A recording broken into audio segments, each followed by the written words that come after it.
இனி வீட்லயே பானிபூரி செய்யலாம் எல்லாரும். ஆச்சி பானிபூரி கிட்.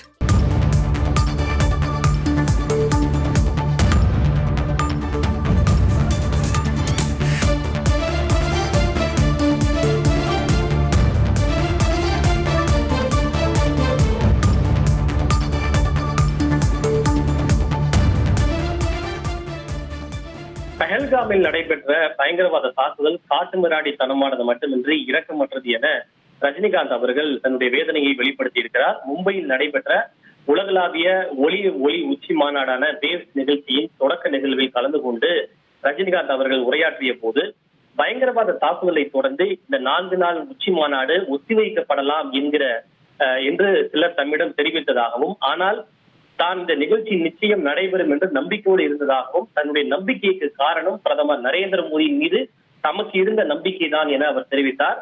இந்த பெஹல்காமில் நடைபெற்ற பயங்கரவாத தாக்குதல் காட்டுமிராண்டி தரமானது மட்டுமின்றி இரக்கமற்றது எனவும், பிரதமர் மோடி மிகச்சிறந்த போராளி எனவும், அவர் ஜம்மு காஷ்மீரில் அமைதியை கொண்டு வருவார் என்ற நம்பிக்கை தமக்கு இருப்பதாக ரஜினிகாந்த் அவர்கள் பாராட்டு தெரிவித்திருக்கிறார். பிரதமர் மோடி ஒரு போராளி, அவர் எத்தகைய சவால்களையும் எதிர்கொள்வார், அதனை அவர் நிரூபித்தும் இருக்கிறார்.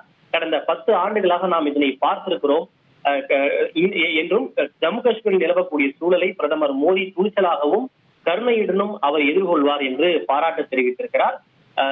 இந்த ரஜினிகாந்த் அவருடைய இந்த பேச்சு அந்த நிகழ்ச்சியில் பெரும் ஒரு தாக்கத்தை ஏற்படுத்தியது.